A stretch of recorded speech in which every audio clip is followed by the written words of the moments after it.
깊이 있는 시선으로 오늘을 바라보는 뉴스 퍼레이드 문을 엽니다. 네, 오늘의 주요 이슈 살펴봅니다. 국회는 오늘 본회의를 열고 이른바 김건희 여사 특검법을 표결에 붙입니다. 민주당이 단독 처리를 밝힌 가운데 한동훈 비대위원장은 총선용 악법이라면서 수용 불가의 뜻을 거듭 밝혔습니다. 네, 국내 10위권 건설사인 태영건설이 부동산 PF 대출을 갚지 못해 이르면 오늘 워크아웃을 신청할 것으로 전해졌습니다. 건설업계와 금융권 전반으로 유동성 위기가 번질 수 있다는 우려가 나옵니다. 마약 투약 혐의로 경찰 조사를 받고 있던 배우 이선균 씨가 어제 숨진 채 발견됐습니다. 갑작스런 비보에 영화계는 충격에 휩싸였고 고인 빈소에는 추모 발길이 이어졌습니다. 올해도 연말을 맞아 얼굴 없는 천사들의 선행이 곳곳에서 이어지고 있습니다. 어려운 이웃을 위해 써달라며 전달한 기부 행렬이 세미 탄파를 녹이고 있습니다. 자, 저희는 잠시 뒤에 돌아오겠습니다.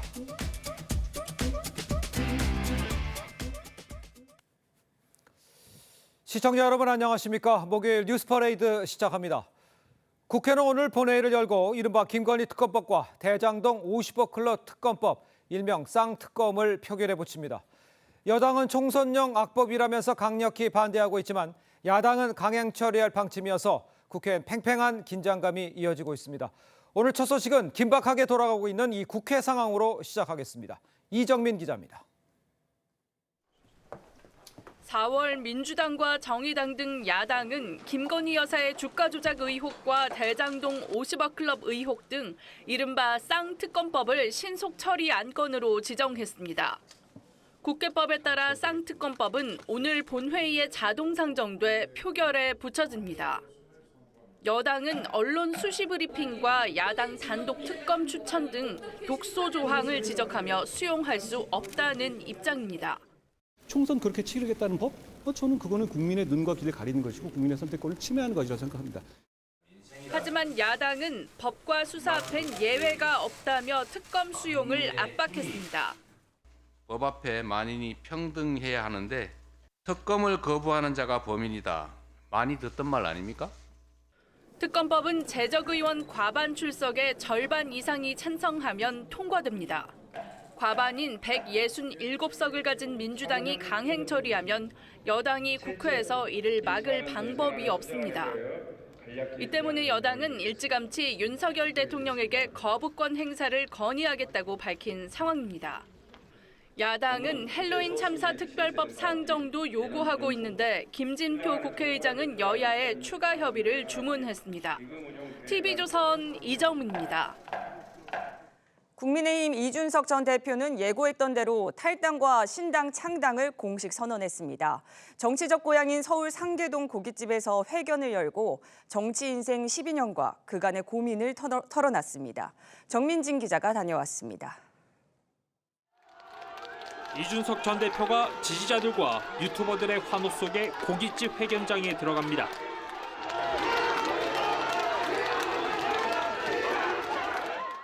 취재진 60여 명이 꽉 들어찼지만 천하용인으로 불리는 측근 4사람은 나타나지 않았고 이 전 대표 홀로 탈당 선언문을 읽었습니다. 저는 오늘 국민의힘을 탈당합니다. 동시에 국민의힘에 제가 가지고 있는 모든 정치적 자산을 포기하겠습니다.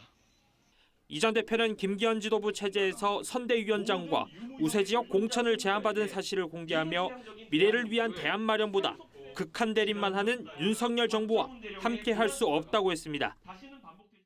왜 다시 한번 검찰과 경찰이 주도하는 정치적 결사체 때문에 중요한 시대적 과제들을 제쳐놓고 극한 대립을 강요받아야 합니까? 기자회견이 열린 이곳 고깃집은 노원구 상계동에 위치한 식당입니다. 상계동이 포함된 노원병은 이준석 전 대표가 3번 출마에 모두 떨어진 곳입니다. 이 전 대표는 정치적 고향에서 하는 탈당 선언의 의미를 부여하면서도 정작 노원병 출마 가능성엔 말을 아꼈습니다. 한동훈 비대위원장은 이 전 대표 탈당에 추가 입장을 내지 않았지만 이 전 대표가 전통적 지지층인 노년층에 2030 지지를 더한다며 주장한 세대 포위론에 동의할 수 없다며 거리를 두는 모습을 보였습니다. 세대 포위론이나 세대 교체론이라는 말은 그렇게 신뢰하지는 않습니다. 이 전 대표는 창당 이후 국민의힘과의 연대에도 선을 그었는데 국민의힘은 그동안의 활동에 감사하다는 짧은 입장만 냈습니다. TV조선 정민진입니다. 민주당 이낙연 전 대표의 최측근 인사가 이재명 대표가 연루된 대장동 의혹의 최초 제보자가 자신이라고 밝혔습니다. 기자회견에 직접 자청해 이 같은 사실을 밝힌 데 대해 다양한 해석이 나오는데요. 이낙연 전 대표와 이재명 대표의 관계 복원이 사실상 어려워진 것 아니냐는 말이 나옵니다. 최지영 기자입니다. 민주당 대선 경선을 앞둔 지난 2021년 8월 한 언론에 실린 기사입니다. 이재명 후보님, 화천대유는 누구 것입니까? 라는 제목의 칼럼인데 대장동 의혹과 관련한 첫 보도입니다. 이득을 7사람이 전부 독차지하고 있는데 계속 괜찮다고 생각하셨습니다. 제가 부정을 하거나 정말 단 1원이라도 부당한 이익을 취했으면 이제 후보 사퇴하고 공직. 이낙연 전 대표 경선 캠프 상황실장을 지냈던 남평호 전 국무총리실 민정실장은 자신이 해당 기사의 최초 제보자라고 밝혔습니다. 이재명 대표 본인이 그 대장동을 비롯한 성남시장 시절에 여러 가지 의혹들에 대해서 본인도 이제 진실 앞에 좀 당당해졌으면 좋겠다 싶은. 남 전 실장이 기자회견을 자청해 이 같은 내용을 폭로한 걸 두고 이 전 대표가 사실상 당과 결별 선언을 한 것 아니냐는 해석이 나왔습니다. 하지만 남 전 실장은 이 전 대표는 제보 당시에는 몰랐고 최근에야 해당 사실을 알았다며 신당 창당을 위한 민주당 공격은 아니라고 강조했습니다. 이 대표 측은 이 전 대표와의 만남을 계속 추진하겠다는 입장입니다. 제가 전화도 드리고 문자도 드리고 했는데 지금 연락을 주시겠다고는 합니다. 기다리고 있는 중이고. 이 전 대표는 지난 23일 문자를 받았다면서도 의견 접근이 이루어지지 않았다며 여전히 만남에 부정적인 입장을 고수했습니다. TV조선 최재원입니다.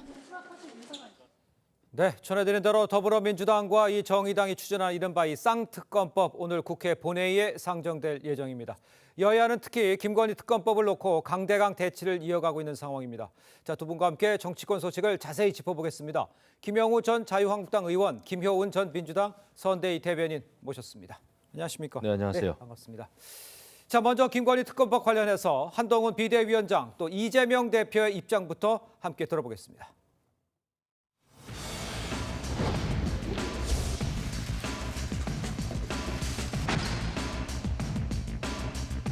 저는 그 법이 총선용 악법이라고 분명히 말씀드렸죠. 그 법을 통해서 4월 9일, 4월 8일, 4월 10일에도 계속 생중계를 하겠다는 거 아닙니까? 총선 그렇게 치르겠다는 법? 저는 그거는 국민의 눈과 귀를 가리는 것이고 국민의 선택권을 침해하는 것이라고 생각합니다. 특검법은 올해 상반기에 발의됐습니다. 법 앞에 만인이 평등해야 하는데 집권 여당의 외면 그리고 무시 때문에 지금까지 지연됐고 오늘의 이 상황이 전개된 것입니다. 특검을 거부하는 자가 범인이다. 많이 듣던 말 아닙니까? 자, 들으신 것처럼 이재명 대표 특검을 거부하라는 자가 범인이라 이 과거 여당의 발언을 들고 나오면서 특검 수용을 압박하고 있는 상황이고요. 국민의힘 오늘 의총을 열고 대응 방안을 논의할 예정입니다. 하지만 뾰족한 대책은 없다. 이렇게 보십니까? 어떻게 생각하십니까? 그렇게 볼 수밖에 없을 겁니다. 지금 이제 민주당이 의석수가 압도적이기 때문에 특검법을 국회 본회의에서 통과시키는 데는 전혀 문제가 없을 겁니다.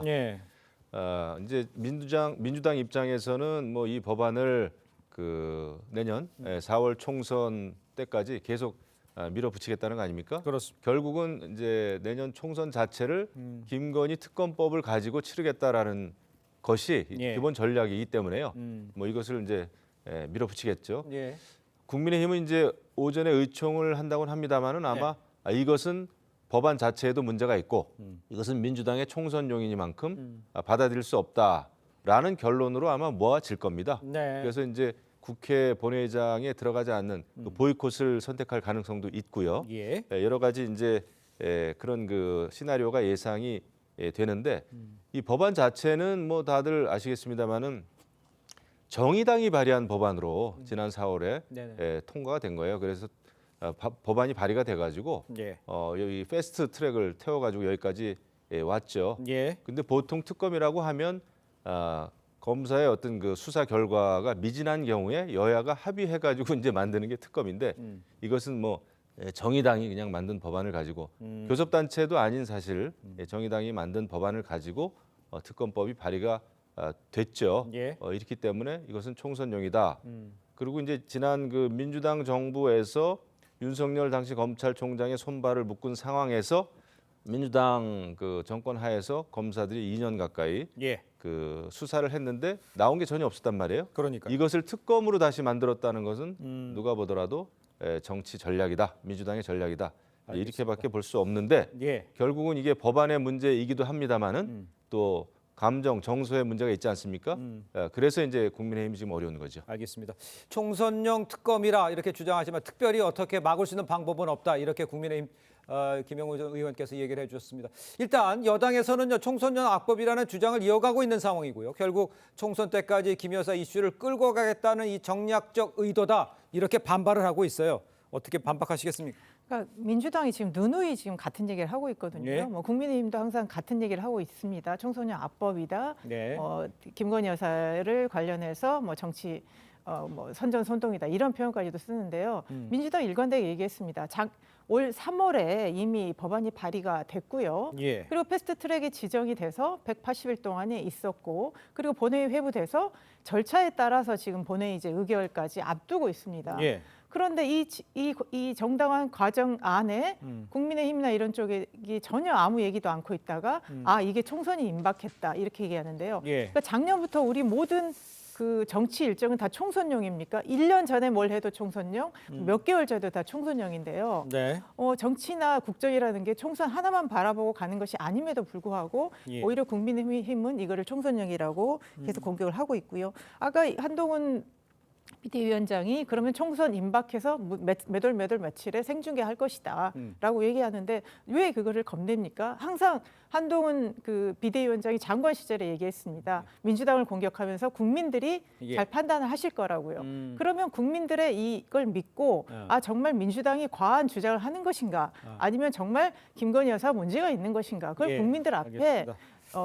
보여주고 판단할 수 있도록 저는 그 기회를 줘야 한다고 생각합니다. 그러니까 이제 그 브리핑하는 거는 이제 그렇게 브리핑하면 총선에 그 이슈가 그리 넘어가기 때문에 총선용이 아니냐 이런 것을 이제 국민의힘이 아마 지적하시는 것 같아요. 일단 이걸 한번 여쭤봐야 될 거예요. 한동훈 비대위원장이 과연 이 쌍특검 관련해서 김건희 특검 관련해서 어떻게 처리할 것이냐. 요게 이제 관건이잖아요. 그런데 이제 뭐 부속실을 뭐 논다든가 뭐 감찰관을 논다 이런 이야기도 나오는데 이건 해결책이 될 수 있겠습니까? 어떤 해결책을 글쎄 한동훈 비대위원장이 여기서 행해야 할까요? 굉장히 어려운 문제예요. 네. 이거 정말 그 한동훈 비대위원장이 비대위원장을 맡은 이후에 첫 관문입니다. 네. 이것이 이제 시작일 텐데 그런 게 있죠. 이제 지금 이제 김건희 그 특검법이 문제가 되는 거는 민주당에서는 죄가 없으면 특검법 떳떳하게 받아라, 명백함을 밝혀라 그러는데 현실은 그렇지가 않아요. 네네. 죄가 있든 없든 간에 특검법에 의해서 이게 이제 통과가 되면은 특검에 불려가고 이런 전 과정을 계속 이제 상중계한다는 거 아닙니까? 그러니까요. 과거에 우리 오세훈 시장도 생태탕 말도 안 되는 생태탕 그 가짜 뉴스 때문에 얼마나 시달렸습니까? 그렇죠. 매일 뉴스에 나왔고요. 네. 그게 어려운 거예요. 하지만 이제 한동훈 비대위원장도 그걸 생각해야 되는 거죠.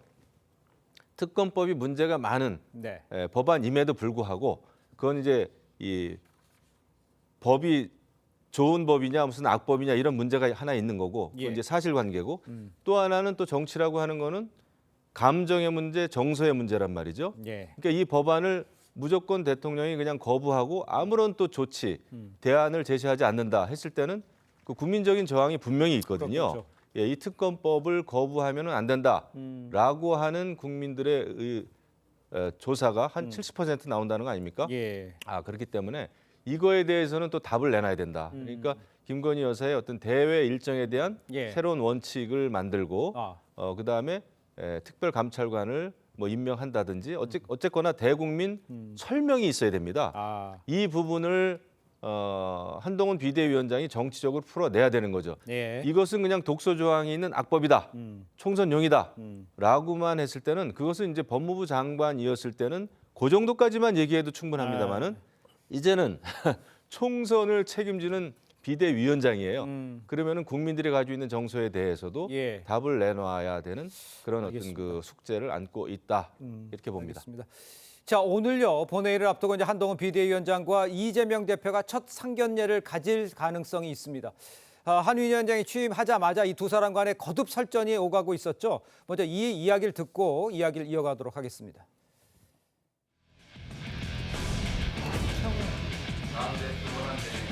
오늘은 제가 하나 물어보겠습니다. 민주당은 검사를 그렇게 싫어하면서 검사 사칭한 분을 절대존엄으로 모시는 건지 저는 묻고 싶습니다. 정권을 견제하는 것은 그리고 감시하는 것은 야당의 몫입니다. 여당이 야당을 견제하고 야당을 감시하는 것이 아닙니다. 여당이 집권당이라는 사실을 잊지 마시기 바랍니다. 자, 한동훈 위원장 취임하자마자 연일 야당 이재명 대표와 날선 공방, 어제도 이제 날선 공방이 있었잖아요. 근데 아까 화면에도 보셨지만 이재명 대표가 염색을 싹 했어요. 그러니까 오늘 한동훈 장관과 투샷이 걸렸을 때 어떤 모습을 비춰질지 요거까지도 고민한 듯한 인상을 받게 되는데 어떤 모습이 상견례를 하게 될 거 같잖아요. 어떤 모습이 연출될까요? 참 궁금합니다. 예. 아마 이재명 대표는 그래도 뭐 정치를 또 좀 더 오래 했으니까 예. 또 숱한 그 시련을 겪고 있지 않습니까? 예. 표정 관리를 잘 할 거예요. 근데 저는 한동훈 비대위원장의 모습이 더 좀 궁금합니다. 예. 어제 굉장히 이제 날선 얘기까지 했는데 그러니까요. 예. 첫 상견례를 오늘 만약에 한다면 오늘 이제 특검법 통과 여부가 결정되는, 그러니까 여와 야가 가장 강하게 부딪히는 오늘 예. 양쪽의 당대표죠 사실. 예. 비대위원장과 이재명 대표가 만났을 때 어떤 모습일까? 이것이 이제 어떤 그 정치 시험 때입니다. 네. 그렇기 때문에 두고 봐야 되겠죠. 어떻게 보세요? 짧게 좀 설명해 주세요.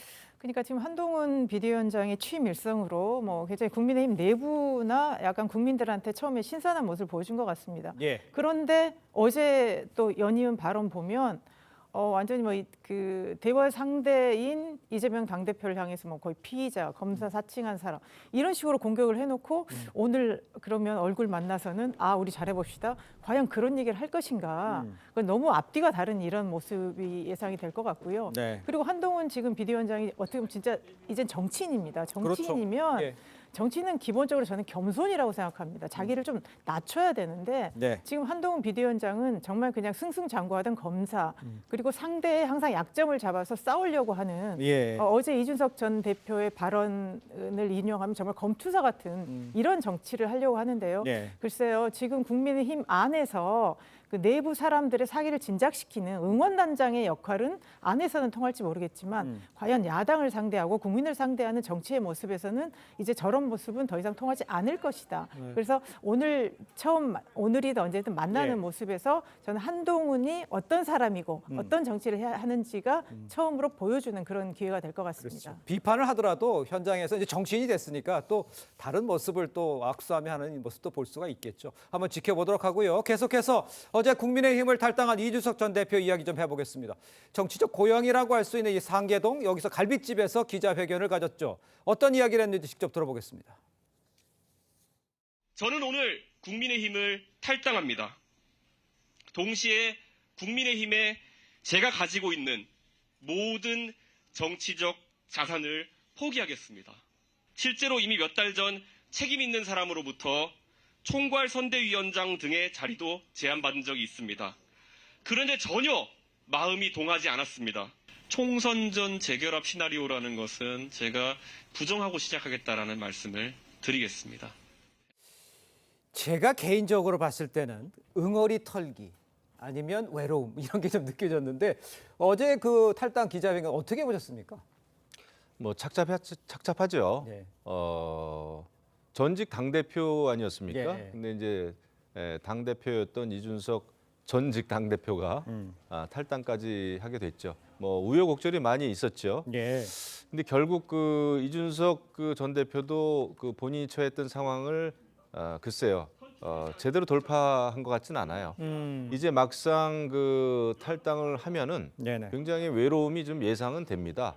그 천하용인이라고 했던 그 네 사람 중에 벌써 이미 한 사람은 그냥 국민의힘에 남겠다. 예. 김용태 전 최고위원은 그렇게 했고, 그다음에 이제 다른 그 인물들도 탈당을 동시에 탈당을 한 게 지금 아니죠. 그렇습니다. 순차적으로 할 것 같은데 예. 이런 상황에서 앞으로 어떤 일이 벌어질지는 아무도 모릅니다. 그렇습니다. 그리고 과연 이준석 전 대표가 탈당을 했는데 이준석과 함께할 사람들이 누구냐? 소위 우리가 알만한 정치인 중에서 예. 아직은 한 사람도 없어요. 그렇죠. 그래서 과연 이준석 전 대표가 과연 누구하고 연대를 꾀할 것인가? 예. 민주당이면 뭐 이낙연 전 대표가 될지, 아니면 정의당의 전 또 의원들이 될지 누가 될지 아무도 모르는데 굉장히 험난한 길을 가지 않겠나 싶습니다. 더더군다나 이제 국민의힘은 한동훈 비대위원장이라고 하는 이제 새로운 인물을 영입을 한 상황에서 예. 이제 거의 뭐 언론의 주목도도 한동훈 비대위원장에게 쏠릴 가능성이 굉장히 크거든요. 예. 이런 상황에서 결국 이준석 전 대표가 가는 길은 쉽지는 않아 보인다 그런 느낌은 듭니다. 알겠습니다. 일단 이준석 전 대표의 신당으로 총선으로 앞두고 이제 보수 진영 분열 상황이다 이렇게 보는 시각도 있죠. 민주당에서 총선에 어떤 영향을 미칠지 민주당의 상황에서 봤을 때는 어떻습니까? 전 대표의 탈당. 지금 이제 그 어떤 보수나 진보의 어떤 특정 진영의 분열의 양상도 있지만 지금 이제 전반적으로 신당의 움직임이라는 것이 기존 이 양당 거대 양당 체제로는 더 이상 안 되겠다. 예. 이런 문제 의식에서 또 많이 이제 활성화되기 때문에 뭐 네네. 이준석 신당이랄지 뭐 이낙연 신당 그리고 이제 먼저 신당을 또 창당한 뭐 금태섭 양양자 등 뭐 제3지대 여러 가지 움직임이 있기 때문에 예. 지금 이 양당 안에서의 내부적인 문제, 진영의 분열 문제도 있지만 예. 그걸 좀 넘어선 어떤 새로운 정치가 있어야 되지 않느냐라는 문제 의식이 많이 있기 때문에 아마 민주당에서도 그러면 민주당이 달라져야 되는데 그렇지 못한 부분과 이 양당제를 타파해야 된다는 이런 움직임이 어떤 그 민주당 안에서도 하나의 분열과 이런 가속의 요인으로 작용할 수 있을 것 그럴 수 있는 같습니다. 가능성도 충분히 있어 보이죠. 일단 그 총선 전까지요. 국민의힘과 재결합은 없다고 했고요. 한동훈 위원장도 이 전 대표를 만날 생각이 없어 보입니다. 그렇다면 이준석 전 대표 신당 또 국민의힘 앞으로 어떤 관계 아직은 모른다고 말씀하셨지만 어떤 관계들이 예상할 수 있습니까? 이제 공천 작업이 끝나고는 또 변화가 있을 수 있습니까? 총선 전에는 뭐 재결합이나 연대는 없어 보입니다. 예. 이준석 전 대표가 너무나 이제 명확하게 얘기를 했기 때문에 예. 총선 전에는 경쟁 관계겠죠. 그리고 결국 이제 총선 성적표가 문제가 될 텐데 그렇죠. 이준석 신당이 이끄는 그 신당이 의석수를 얼만큼 차지하느냐. 네. 예를 들면 뭐 10석 가까이 했다. 예. 10석을 넘겼다 하면은 또 새로운 이제 정치 어떤 흐름이 잡히겠죠. 총선 이후에. 예. 근데 이제 너무나 미진하다 하면은 정말 그 찻잔 속의 태풍으로 끝날 가능성이 있죠. 예. 결국은 총선 성적표가 가장 중요하지 않겠나 싶습니다. 김영희님 이렇게는 어떻게 생각하십니까? 이제 공천이 국민의힘에서 공천이 결정이 되고 이제 쇄신이 벌어져서 이제 자리가 이제 못 잡은 사람들이 이준석 신당으로 옮기면서 상황이 벌어지는 거는 이거는 그것도 상정을 해야 되는 상황입니까? 그러면은 이제 이준석 신당은 오히려 더 크게 망하는 거죠. 아 그렇습니까? 예, 국민의힘에서 공천을 받지 못한 네. 컷오프 내지는 공천 탈락자, 낙천자들이 몰려드는 이준석 신당, 그거는 이준석 신당으로서는 악몽이죠. 예. 또 그렇게 하지 않겠다고 이야기도 했었습니다. 그래서 이제 굉장히 어려운 건데 지금 탈당을 선언하는 어제, 예. 그러면 이제 어제와 오늘부터 사실은 굉장히 인재들이 몰려야 되는 거예요. 근데 이 시점을 놓치면 이제 보세요. 비대위, 국민의힘 비대위가 이제 비대위원이 또 꾸려지지 않습니까? 예. 그리고 또 공천관리위원회가 또 구성되지 않습니까? 예. 그러면은 이제 결국은 여당인 국민의힘으로 사람들의 그 주목도가 또 언론의 주목도가 엄청나게 높아질 거예요. 이렇게 됐을 때 과연 이준석 전 대표의 카드가 있겠는가?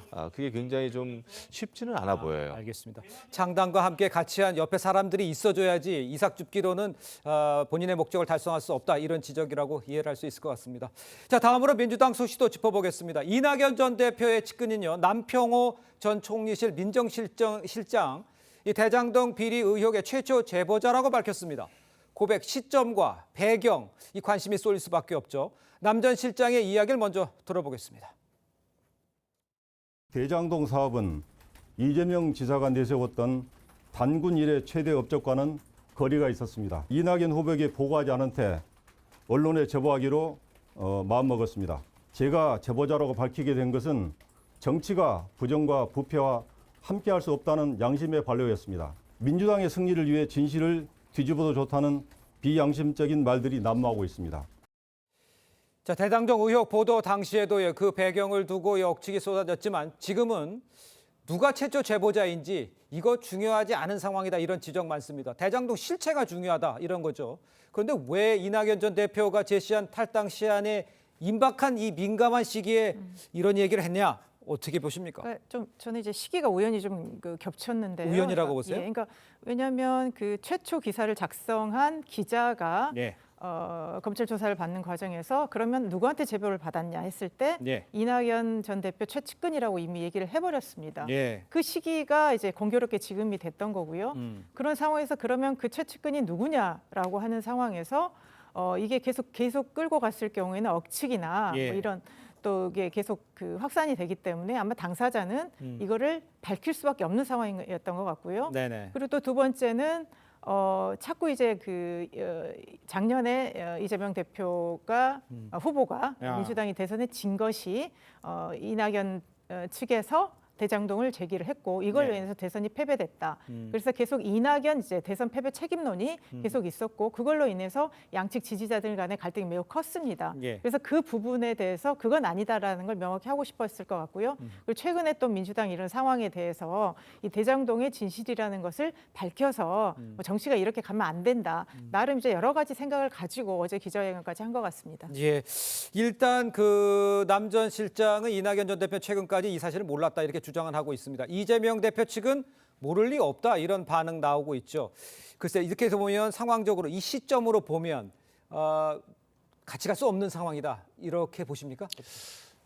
그렇게 보입니다. 그렇습니다. 예, 지금 그 이낙연 대선 캠프의 상황 실장을 했다고 하는 예. 남평호 그 실장이 제보를 했다라는 걸 이제 세상에 그냥 만천하에 공개를 해버렸어요. 예. 이렇다면은 같이 갈 수 없다라는 생각이 저는 듭니다. 그리고 이제 저도 대선 캠프에 뭐 실장도 해보고 그랬습니다만은 예. 보통 실장의 경우에는 이제 후보하고 거의 매일매일 모든 상황을 공유하는 게 실장이 아니겠습니까? 근데 이것을 알았을 수도 있고 또 몰랐을 수도 있죠. 네네. 그건 제가 뭐 확정을 가지고 이야기할 수는 없는데 이만큼 민주당은 심각해진 거죠. 그러니까 이낙연 전 대표가 이 정도 지금 이제 남평호 실장이 이것까지 만천에 공개하는 거는 뭐 세상이 다 알고 이낙연 전 대표도 알았을 거 아닙니까? 그러니까요. 네, 그렇기 때문에 이것은 이재명 당대표가 이끄는 민주당하고는 도저히 갈 수 없다.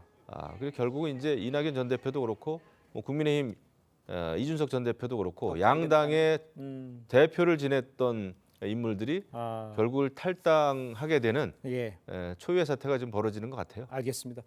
일단 어떻게 진행이 될지는 지켜보고요. 이재명 대표가요 오늘 정세균 전 총리와 만납니다. 남 전 실장의 고백 또 이 회동에서의 결과 어떤 영향을 미칠지 또 최후에 이 대표가 통합에 관한 어떤 메시지를 낼지 여기가 좀 주목이 되는데 지금 얘기하신 대로 결별 수순으로 가는 거라고 보십니까? 어떻게 끝에 다시 통합할 수 있을까요? 그러니까 이제 이낙연 전 대표가 뭔가 획기적인 변화를 주문을 했고요. 그 시기를 이제 이달 말로 했기 때문에 예. 아마 이제 시간이 얼마 남지 않은 상황인 거고요.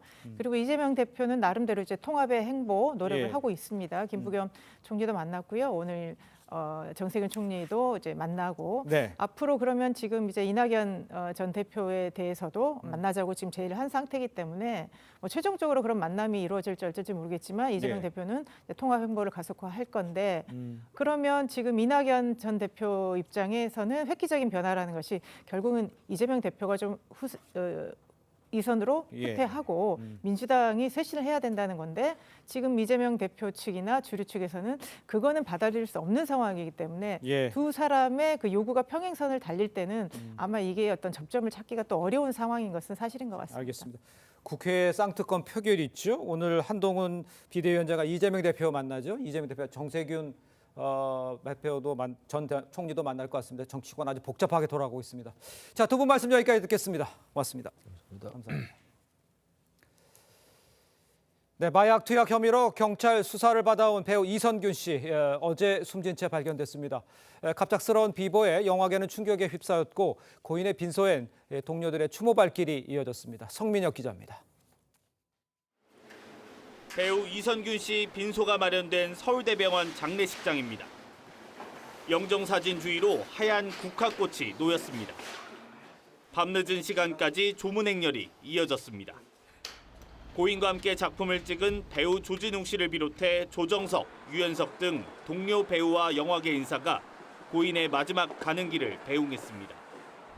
고 이선균 씨는 어제 오전 10시 반쯤 차 안에서 숨진 채 경찰에 발견됐습니다. 유서 형식의 메모를 남긴 뒤 연락이 끊겼다는 매니저의 신고를 받은 뒤였습니다. 이 씨는 지난 10월부터 여러 차례 마약을 투약한 혐의로 경찰 수사를 받았습니다. 불미스러운 일에 연루되어서 많은 분들께 큰 실망감을 드린 점 진심으로 사과드립니다. 죄송합니다. 세 번째로 경찰에 소환된 23일엔 19시간 동안 밤샘 조사를 받기도 했습니다. 이 씨는 경찰 조사에서 수면제인 줄 알았다며 마약을 투약했다는 증거는 유흥업소 실장의 진술뿐이라고 억울함을 호소했습니다. 이 씨에 대한 국가수의 마약 정밀 검사 결과는 음성으로 나왔고 이 씨는 숨지기 하루 전 경찰에 거짓말 탐지기 조사를 해달라며 의견서도 냈습니다. 일각에선 경찰이 뚜렷한 물증도 없이 계속 반복 소환해 무리한 수사를 한 게 아니냐는 지적도 나왔습니다. TV조선 성민혁입니다. 네, 영화 기생충으로 해외에서도 이름이 알려진 이선균 씨가 숨지자 외신도 일제히 소식을 전했습니다. 이 씨의 과거 출연작을 상세히 소개하면서 최근 마약 투약 혐의로 경찰 조사를 받아오던 중에 충격적인 소식이 들려왔다 이렇게 전했습니다. 김자민 기자입니다. 해외에서도 배우 이선균 씨의 사망 소식은 신속하게 전해졌습니다. 미국 CNN 방송은 기생충에 출연한 배우 이선균 씨가 마약 투약 혐의로 조사받던 중 사망했다고 보도했습니다. He was called into questioning 3 times, most recently on December 23rd. 20여 년에 걸친 연기 인생도 되짚었습니다. 미 워싱턴 포스트는 이 씨가 1999년 데뷔한 이후 기생충으로 세계적인 호평을 받았고 닥터 브레인으로 국제 에미상에서 나무주연상 후보에도 올랐다고 전했습니다. 영국 가디언은 이 씨가 출연한 영화 잠도 비평가들의 호평을 받아 칸 국제영화제 비평가 주간 부문에 초청됐다고 소개했습니다. 10월 이 씨의 마약 투약 의혹이 제기된 뒤 이어진 논란도 상세히 전했습니다. BBC는 이 씨가 말끔하고 가정적인 이미지를 갖고 있었지만 수사 과정에서 드러난 보도로 명예가 크게 훼손됐다고 보도했습니다. 독일 도이치펠레는 한국은 불법 마약에 대한 법이 매우 엄격하다고 했고 미 뉴욕타임스는 최근 마약 스캔들로 한국 연예계가 흔들리고 있다고 설명했습니다. TV조선 김자민입니다. 네, 전해드린 대로 배우 이선균 씨의 이 갑작스런 사망 소식에 연예계 충격에 빠졌습니다. 네, 관련 내용 정혁진 변호사, 조기현 변호사와 함께 자세히 짚어보겠습니다. 안녕하세요. 안녕하세요. 네, 반갑습니다. 일단 이선균 씨가 유서 같은 메모를 남기고 집을 나섰다고 전해집니다. 이 씨의 이 죽음과 관련해서는 그럼 다음 어떤 조사가 이제 진행이 되게 되나요? 네, 참 뭐 안타까운 일인데요. 네. 어쨌든지 간에 사람이 사망을 했으니까 사인을 밝히는 조사는 반드시 필요한 거 아니겠습니까? 네. 하지만 객관적으로 타살 정황은 없는 것 같아요. 그 차량에 외부인이 침입했다라고 하는 흔적도 없는 것 같고 메모 형식의 유서도 있었다라고 하고 네. 그다음에 이제 유족들도 부검과 같은 추가 조사를 원하지 않는다 이렇게 이야기하고 있으니까 네. 아마 더 이상 뭐 조사가 이루어지지는 않을 것 같고 간단하게 종결이 되지 않을까 하는 생각이 듭니다. 그렇군요. 네. 예. 그런데 이선균 씨는 사망 전 조사에서 거짓말 탐지기 조사까지 요청을 한 바 있거든요. 근데 이런 이 씨가 왜 극단적인 선택을 했는지 의문을 갖는 분들이 좀 계신 것 같아요. 일단 뭐 이선균 씨가 상당한 압박을 받고 있었던 건 사실이지만 예. 이런 선택까지 할 것이라고는 예상하지 못했었는데요. 일단은 본인은 처음부터 일관되게 부인을 하고 있었고 네. 그리고 또 많이 마약 간이 시약 검사라든가 정밀 검사에서도 모두 음성이 나왔습니다. 그러니까 네. 물증이 없는 상태였고요. 다만 소위 말하는 A 씨와 진술에서 이제 A 씨의 진술로 경찰이 이제 혐의 입증을 하겠다는 입장이었고 이 부분에 대해서도 거짓말 탐지기도 할 수 있다는 정도로 자신감을 표하고 있던 상황이었는데 네. 3차 소환 조사 직후에 소위 A 씨와의 녹취록 대화가 언론에 보도되면서 나중에 이제 수사 결과 또 재판 결과와 관계없이 예. 본인이 가족에게든 아니면 연예인으로서든 도저히 회복할 수 없는 상황에 처했다는 어떤 절망감이 있지 않았나 이런 생각이 듭니다. 알겠습니다. 네. 좀 전에 우리 성민혁 기자의 리포트에도 언급이 됐습니다만 일각에서 이제 경찰이 물증도 없이 유흥업소 실장의 진술에만 의존해서 무리한 수사한 거 아니냐 이런 지적 나오고 있어요. 이 경찰 수사에 대해서는 변호사님께서는 어떻게 보셨어요? 제가 봤을 때 객관적으로 무리한 수사가 있었다고 보기는 좀 어려운 것이 그렇습니까? 일단 심야 조사는 있었죠. 하지만 그것은 본인이 동의를 했고 예. 또 변호인 참여 하에 이루어진 것이기 때문에 그거 가지고 문제를 삼을 수는 없을 것 같고 예. 그다음 무엇보다도 유흥업소 그 실장이라고 한 사람의 진술이 있지 않았습니까? 그렇다라고 하면은 범죄 정황이 제3자에 의해 가지고 지금 인정이 되고 있는 그런 상황인데 오히려 국과수 검사에 있어서는 어떤 결과는 음성이 나왔단 말이죠. 맞아요. 그렇기 때문에 경찰 입장에서는 객관적인 진실을 밝히기 위해서라도 조금씩 더 그 수사 강도를 높일 수밖에 없는 그러한 처지였기 때문에 이러한 것들을 종합적으로 봤을 때 이거 가지고 뭐 경찰이 무리한 수사를 했다 이렇게 그 판단하기는 어려울 것 같습니다. 그렇군요. 네, 그럼에도 불구하고 일각에서는 이 경찰이 향한 강압 수사 의혹을 계속 제기를 하고 있단 말이에요. 이 부분에 대해서도 조사가 필요할까요?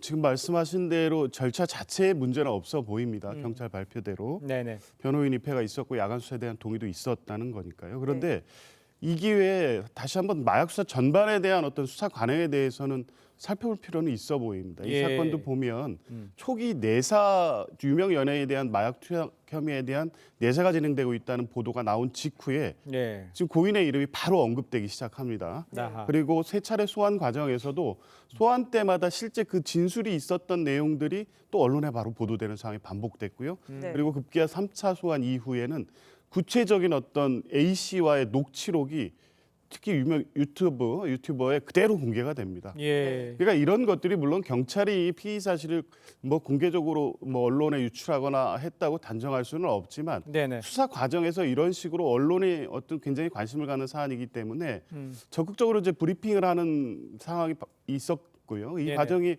형법이 금지한 피의 사실 유포 금지에 해당되지는 않는지 또 뭐 확인해 볼 필요는 예. 있고 수사 관행 자체를 한번 경찰도 단순하게 이번에 뭐 압박 수사 강압 수사는 없었다고 결론 지을 것이 아니라 네. 예. 이런 방식의 수사가 이런 극단적인 상황을 초래한 것이라면 그 부분에 대해서도 살펴볼 필요 있다고 알겠습니다. 네. 자, 그렇다면 지금 이선균 씨와 관련된 이 마약 수사 이거는 이제 앞으로 어떻게 진행이 됩니까? 일단은 이선균 씨는요 이중적 지위를 가지고 있어요. 피의자이기도 하지만 네네. 피해자이기도 하거든요. 그런데 피의자 지위는 이선균 씨가 사망을 했으니까 예. 사망한 사람을 처벌할 수는 없는 거 아니겠습니까? 그러니까 공소권 없음으로 아마 불송치 결정이 나올 것이라고 생각이 되고 예. 하지만 이선균 씨는 또 공갈에 의한 피해자이기 때문에 네. 이거는 이선균 씨가 사망했다고 하더라도 공갈건 피의자에 대한 수사는 계속적으로 진행이 될 것으로 그렇게 생각이 됩니다. 알겠습니다. 네. 자, 두 분 말씀 여기까지 듣겠습니다. 고맙습니다. 감사합니다. 네, 건설업계 16위인 태영건설 이르면 오늘 워크아웃 즉 재무구조 개선 작업 신청을 할 것으로 전해졌습니다. 네, 부동산 프로젝트 파이낸싱, PF로 인한 유동성 문제를 해결하지 못하면서 결국 워크아웃을 신청하기로 가닥을 잡았습니다. 유혜림 기자입니다. 태영건설이 건설 예정인 서울 성수동의 한 오피스 개발 사업지입니다. 오늘까지 이 사업에 대한 약 480억 원 규모 PF 대출 만기를 해결해야 하지만 뾰족한 대책이 보이지 않습니다. 아직 결정된 없고 저희가 다양한 방법을 검토 중에 있다고. 이외에도 태영이 해결해야 할 PF 대출은 올해 약 4천억 원, 내년까지 합치면 3조 6천억 원에 달합니다. 금융당국 수장들은 26일 회의를 열어 태영건설의 워크아웃, 기업 재무구조 개선 작업을 결정했습니다. 금융당국 고위 관계자는 이르면 오늘 태영건설이 워크아웃을 신청할 것이라고 밝혔습니다. 주요 계열사 매각 등 자구책을 마련하면 금융권 자금 지원 등을 통해 살리겠다는 취지입니다. 태영건설은 이달 중순 시장에서 워크아웃설이 나오자 강력히 부인하며 주요 계열사를 매각하는 등 총력 대응에 나섰습니다. 하지만 줄줄이 예정된 차입금 만기를 해결하기 힘들어지자 워크아웃 신청 절차 검토에 나선 것으로 전해졌습니다. 금융당국은 태영건설이 워크아웃을 신청하는 대로 협력사에 대한 피해 예방과 지원 등 시장 안정 프로그램을 가동할 예정입니다. TV조선 유혜림입니다. 그러니까 이제 안 그래도 이 살얼음판이 이 부동산 PF 시장의 역대 상위권인 이 태형건설이 무너지면 경기는 급속히 얼어붙을 것으로 지금 전망이 됩니다. 네, 금융권에서도 회수가 어려운 PF 대출이 급증하고 있습니다. 김주영 기자입니다. 11월 말 기준 태형건설의 PF 우발 채무 규모는 3조 5천억 원 수준으로 자기 자본의 3.7배입니다. 우발 채무는 사업 시행사가 부도가 나면 보증을 선 건설사가 빚을 떠안게 되는 연대 보증의 의미인데 현재 태형건설이 보증을 선 사업장 절반 가까이가 착공을 못했거나 분양 전 사업으로 알려졌습니다. 태형뿐만 아니라 올해 8월 말 기준 건설사 부동산 PF 우발 채무는 22조 8천억 원으로 지난해 6월 말보다 약 29% 늘어났습니다. 시행 사업 중 문제가 생기면 건설사들이 고스란히 빚을 떠안을 수 있다는 의미입니다. 건설 경기가 악화하면서 금융권에서도 회수에 문제가 생긴 부동산 PF 대출이 대폭 증가했습니다. 3년 전과 비교했을 때 은행은 100억에서 400억 원, 증권사는 3천억에서 1.2조 원, 보험사는 400억에서 5천억 원으로 늘어나는 등 갚지 못할 것으로 예상되는 대출이 폭증하고 있습니다. 건설사들이 실물 경기에 미치는 영향이 크기 때문에 신용 보강 등을 통해 상황이 악화되지 않도록 유동성을 공급하는 것은 중요한 것으로 생각됩니다. 업계 상위권인 태형의 위기가 가시화되면서 유동성 확보가 쉽지 않아진 다른 사업장들에서도 연쇄적으로 문제가 생기면 자칫 돈을 빌려준 금융권까지 불똥이 튈 수 있다는 우려가 나옵니다. TV조선 김주영입니다. 자, 전해대로 건설업계 16위 태형건설 오늘 워크아웃을 신청할 것으로 지금 보입니다. 네, 관련 내용 이인철 참좋은경제연구소장과 자세히 짚어보겠습니다. 안녕하십니까? 네. 안녕하세요. 지금 태형건설 워크아웃 얘기가 이제 신청 수순에 들어갈 거라 이런 위기에 몰린 상황, 가장 큰 이유는 어디서 찾을 수 있을까요? 일단 부동산 PF가 태형을 삼키고 있습니다. 도대체 얼마나 어렵길래 네. 지난달 말 기준 태형이 우발 채무 1년 이내에 갚아야 될 부동산 관련 채무가 3조 6천억 원 상당입니다. 예. 부채 비율은 480%에 육박해서 자산의 5배 수준이고요. 이게 국내 35개 중대형 건설사 가운데 가장 높습니다. 네. 태형은 최근 몇 년 동안 공격적으로 벌인 이 부동산 PF 리스크가 건설사로 전이가 되면서 자금 조달이 어려워졌기 때문인데 예. 현재 태형건설은 보증을 섰거나 첫 사업을 떼지 못한 사업장이 거의 절반에 이를 정도로 굉장히 긴박한데 그러나 만기가 되는 이 이자가 꼬박꼬박 돌아오다 보니까 연내 갚아야 될 이자는 4천억 원 상당에 달합니다. 예, 그렇군요. 그럼 태형건설이 워크아웃을 신청하면 앞으로는 이제 어떻게 진행이 되나요? 이게 워크아웃이라는 게 기업을 회생시키자라는 기업 재무 개선 작업입니다. 그러니까요. 그러니까 이제 워크아웃이 시작되게 되면 채권단의 한 75%가 동의하게 되면 한 달 이내 워크아웃 여부를 판단하게 되는데요. 신청하게 되면 금융권의 채무는 일단 동결됩니다. 그리고 위기 극복을 위한 시간을 버는 대신에 네. 채권단 주도하에 환부를 도려내는 강도 높은 구조조정 작업이 시작이 됩니다. 네. 인원 감축부터 시작을 해서 자산 매각이 시작이 되는데요. 문제는 어제 이제 태형건설의 워크아웃 루머가 나도니까 소문이 나도니까 주식시장에서 태형건설의 주가가 20% 가까이 빠졌습니다. 그렇군요. 네네. 근데 이게 결국에는 태형건설발 부동산 PF 위기가 관련 기업들의 연쇄 파산으로 이어질 우려가 있다는 게 이게 가장 큰 문제 아니겠습니까? 그렇습니다. 지금 업계 16위가 흔들리고 있습니다. 그러니까요. 자력으로는 빚 갚기 어렵다라는 고해성사 같은데요. 지금 문제는 태형만이 아닙니다. 지금 8월 말 기준 건설사의 부동산 PF 대출 규모를 보게 되면 22조 8천억 원 상당입니다. 네. 이게 지난해 6월 말과 비교하게 되면 거의 30% 가까이 이제 급증해서 이미 중소형 지방 건설사들은 줄줄이 부도를 내고 있는 상황인데 최악의 시나리오는 뭐냐? 이런 부실이 돈을 대준 금융권으로 전이되는 겁니다. 그렇겠네요. 건설사 위기가 현실화되면 자금을 빌려준 금융사들도 흔들릴 수밖에 없는데요. 네. 특히 은행보다는 제2금융권들, 예. 저축은행과 캐피탈, 증권사 같은 제2금융권의 위기가 본격화될 가능성이 매우 높습니다. 그렇다면 정부는 대책을 마련 중입니까, 그러면? 어제 이른바 이제 F4가 모였습니다. 여기 F4는 금융수장 4명이 모여서 대책을 논의하고 있습니다. 네.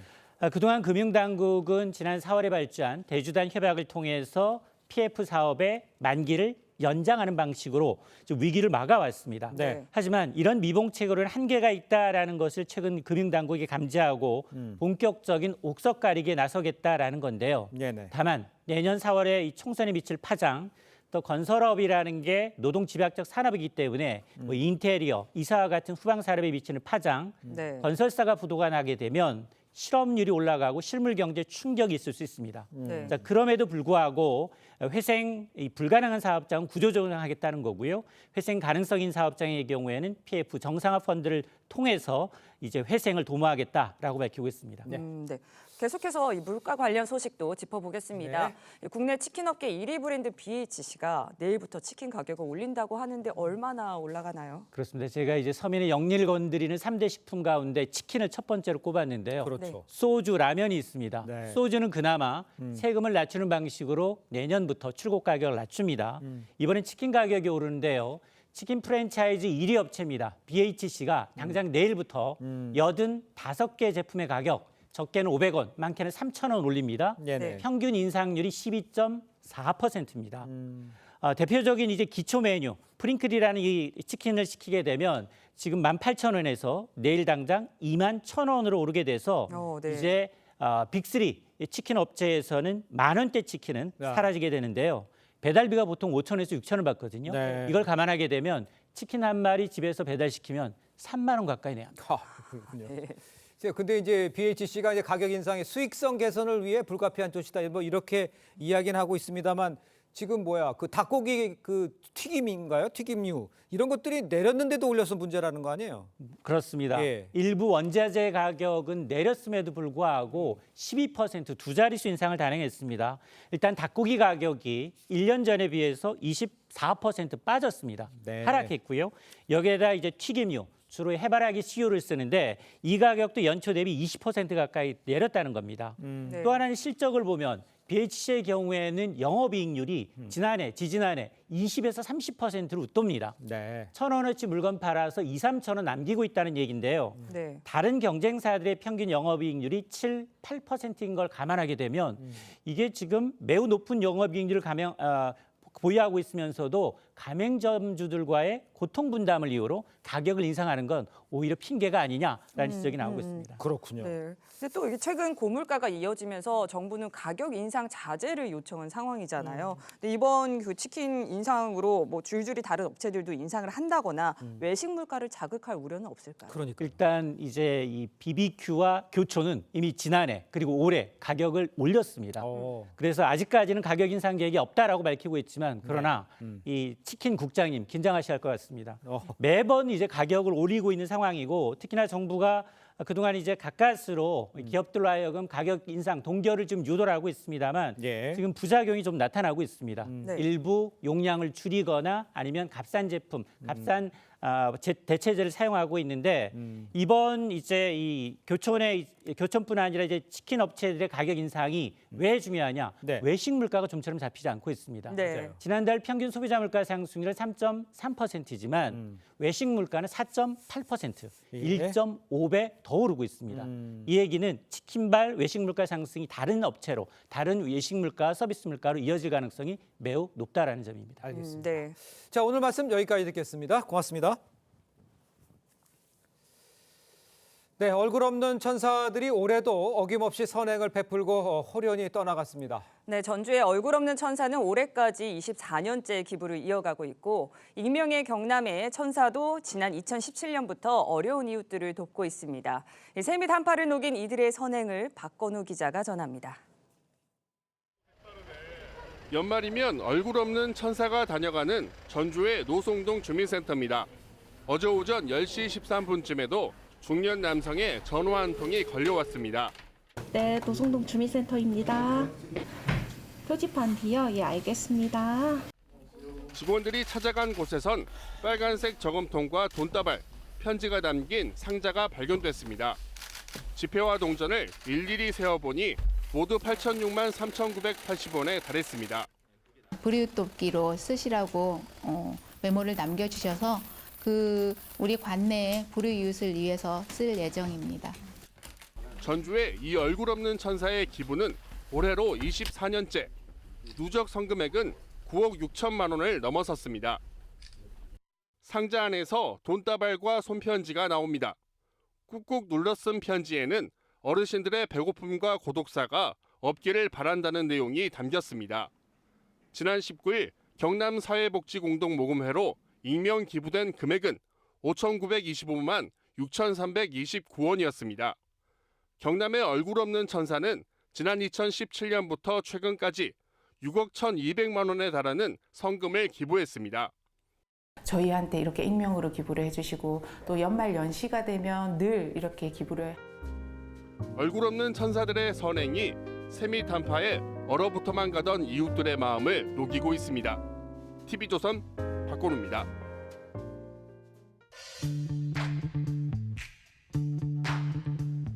렌즈에 담긴 그 순간, 그 의미를 짚어보는 시간이죠. 사진기자가 선택한 아침의 한 장입니다. 오늘은 조선일보 사진부 고은호 기자와 함께합니다. 안녕하세요. 안녕하십니까. 네, 오늘 아침에 볼 사진은 어떤 걸까요? 네, 정동진에서 관광객들이 구름을 뚫고 힘차게 떠오르는 해를 바라보는 장면입니다.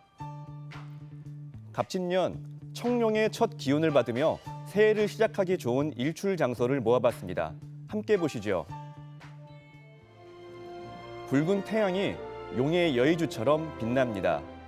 관광객들은 인상적인 순간을 촬영하며 소망을 빕니다. 강릉시의 해맞이 명소 정동진은 서울이 정방향 동쪽에 있다 해서 붙여진 이름인데요. 세계에서 가장 가까이 붙은 간이역이 있어 역을 나오면 바로 바다가 보입니다.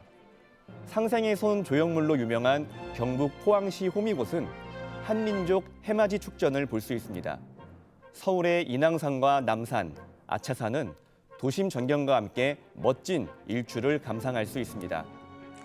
네, 저도 사진을 보니까 해돋이를 보러 어디를 가야 할지 고민이 되는데요. 저 인파도 많이 몰릴 것 같은데요. 네, 이 정부와 지자체는 비상에 걸렸습니다. 코로나 이후 맞이하는 첫 새해인데다가 3일간 연휴라 전국 해맞이 명소 203곳에 101만여 명이 모일 것으로 예상됩니다. 행안부는 휴대전화 신호로 인파 밀집 정도를 파악해 지자체에 경보를 보내주는 인파 관리 지원 시스템을 운영합니다. 네, 멋진 일출도 중요하지만 무엇보다 안전하게 즐겨야겠습니다. 아침의 한 장이었습니다. 서울을 비롯한 서쪽 지방의 초미세먼지 농도가 높게 올랐습니다. 현재 경기도가 68 마이크로그램, 서울이 64, 인천이 55 마이크로그램 보이고 있는데요. 경기와 인천, 충남에는 미세먼지 주의보가 발효됐고 수도권 지역은 올겨울 첫 고농도 미세먼지 비상저감 조치가 내려졌습니다. 중부지방과 전북은 종일 나쁨 수준이 예상되고요. 경기 남부는 오전 한때 매우 나쁨 단계, 광주와 대구, 경북도 나쁨 단계까지 수치가 오르겠습니다. 현재 충남과 호남에는 짙은 안개가 끼어 있어 가시거리가 200m 미만으로 짧아지겠는데요. 교통안전에 유의하시기 바랍니다.